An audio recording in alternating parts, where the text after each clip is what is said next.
The ego. Don't you get tired of the monkey? Especially when he's slinging feces. Shakespeare wrote, "What a piece of work is man, how infinite in faculties, in form and movement, how express and admirable in action, how like an angel in apprehension, how like a god. The beauty of the world, a paragon of animals," there's my paragon of animals, "and yet to me, what is this quintessence of dust? So which is it? Shakespeare or monkey slinging feces?" I personally had always suspected the monkey, but it turns out the choice is ours, and that choice presents itself second by second. So in order to ascend from the primate slinger, a causative factor must be reintroduced, dissected and dealt with. Enter the ego! Because in the end, the ego unexamined will invariably devolve into monkey slinging feces. It seems that unless certain insights are in place, we will all become that monkey. The ego is composed of thought. It has no real independent existence. It is the byproduct of your neural net. It is an imposter pretending to be you. The ego is the voice in your head, judging the world, judging you. It is the source of your indignation. It is your damage control system because it can't really understand that who you are is unassailable. It doesn't laugh in a good way, certainly not with wisdom and love. It is often either self-derisive or arrogant, and can't understand that neither position is tenable. The ego can't tolerate stillness or silence. The ego isn't really capable of being magnanimous, except perhaps as a strategy. The ego is not you. You are the being. You are who's listening.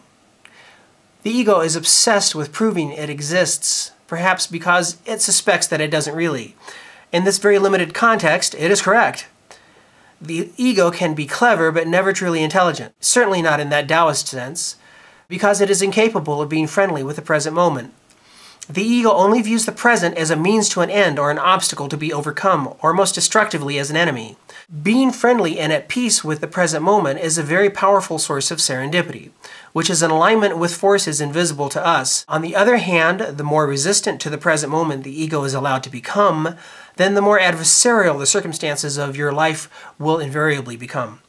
The resistance to the present moment, this resistance endows the world with a heaviness and an absolute importance that makes you take it and yourself very seriously. Your life is then misperceived as a struggle for survival. When one has to deal with anyone who is locked into a state of war with the present moment, you should be advised that any enlightened actions you take will be in all likelihood misinterpreted.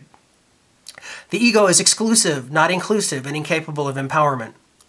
It can't readily imagine magnanimity in the actions and words of others.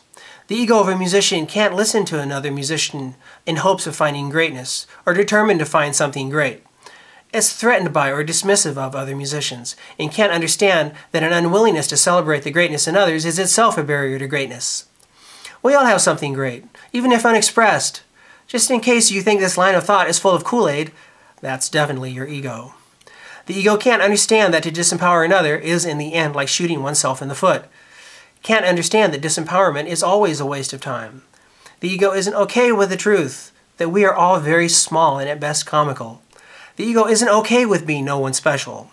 What's funny though, and not generally understood, is that without the relief, i.e. the depressurization and freedom of lateral movement that comes from being nobody special, without that, it's virtually impossible to achieve any real mastery in any area. In the end, humility provides the advantage. Be no one special is actually a great gift. This is all pretty much just Buddhism 101, by the way. The ego is, in fact, existential fear. It is therefore always trying to prove or reinforce its permanence. It is composed of thought generated by fear. It can't coexist with any real active being like awareness of breath or that surge of humility brought on by nature or any true insight, or just being in the zone, a condition all athletes and musicians strive for, which is characterized by a still, quiet center, i.e. absence of ego. At least for that moment. The ego has no real independent existence unlike the being. But never fear, it's always lurking, looking for an entrance. The ego, while being disarmed, is like a child throwing a tantrum. One might feel very vulnerable and experience a kind of existential panic. Learning the red flags and mechanisms of disarmament isn't hard. Here are a few examples. Anytime you notice indignation, or that eye-rolling kind of boredom superiority, or the irritation brought on by feeling misunderstood, or the irresistible need to defend yourself or justify your position. Just about any time that one is more concerned with looking good or getting your 2 cents in, as opposed to being still or seeking the result that might provide the highest common good, including yourself. It must be understood that when the voice in your head is on, it's there. And until one is clear that the voice isn't you, then you're actually just your ego's puppet.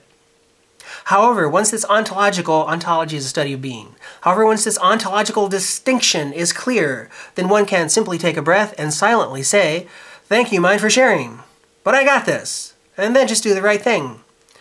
I had no intention of making a commercial for Eckhart Tolle, but his book, A New Earth, is damn good. You gotta go check it out. But he says that he thinks once you started the process of disarming the ego, it can't be stopped, only delayed. I hope he's right, because I'm definitely not interested in being a monkey slinging feces.